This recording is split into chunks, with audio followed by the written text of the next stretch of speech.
Well, thank you, Mr. Chair, and our ranking member, and thank you to the panelists here. I know it's been a long morning. Look, we all agree that the recent incident in which United forcibly removed a passenger from the aircraft was unacceptable. And so what I think a lot of us are trying to do is now turn to next steps. I do want to acknowledge that United and other airlines have begun efforts to make reforms so that this kind of treatment of customers never happens again, and I thank you, Mr. Kirby, for that. But to the point some of the other senators have raised, this incident does not represent just a one-time occurrence or a one-time mistreatment.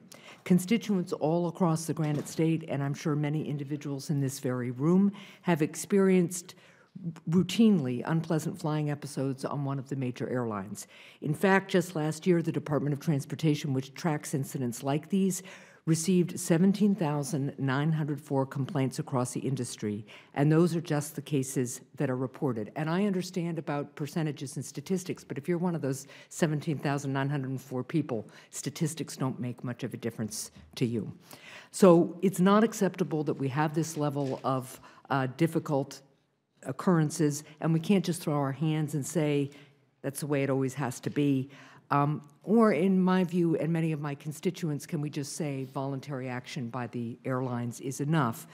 That's why I've introduced, along with some of my colleagues, the Tickets Act, which would improve transparency for consumers, review overbooking policies, guarantee paying customers have a right to fly, and make some other common sense reforms.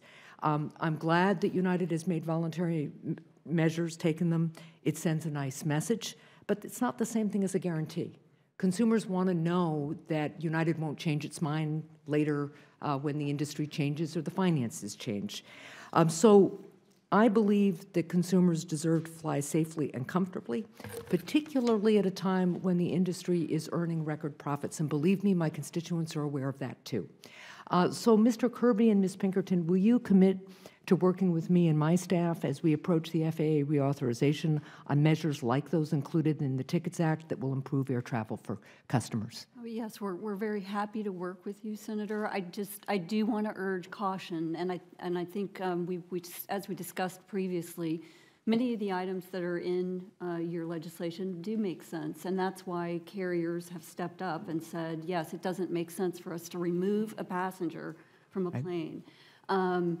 That said, I mean, I do urge caution in going into this kind of mandatory one-size-fits-all approach, because what we've seen in the past is that there are unintended consequences, and it does end up increasing the cost of travel, which, and I know all of the members on this committee feel strongly about service to their local communities. That gets impacted too, so we just need to be cognizant of those impacts. I understand that.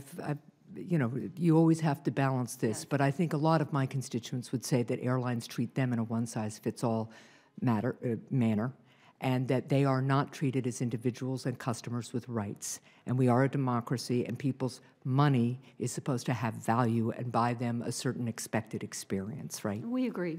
Thank you. Mr. Kirby. Yes, ma'am. We absolutely will look forward to engaging with you and your staff on all these issues. Thank you. And Ms. Greenberg, do you have comments or thoughts on the Tickets Act?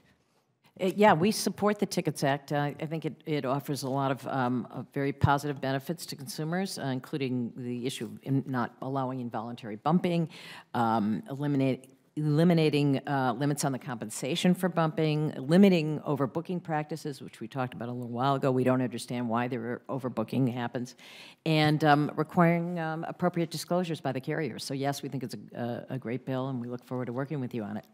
Thank you. And because my time is running down and it's been a long day, I will submit my other two questions for the record. I just did want to note, not only do I share the concerns about whether overbooking is still a policy that makes sense in this day and age, I'm very concerned that airlines have had policies that bump the passengers who either aren't frequent flyer members or have bought the lowest priced tickets first. And since they are often people who can't afford to buy higher priced tickets or become frequent flyers, that seems unfair. And finally, I'll just note, Ms. Nelson, I would look forward to working with you on some of the issues you've raised on behalf of flight attendants. We all appreciate the difficult work you all do and the importance of being able to de-escalate and help people travel safely.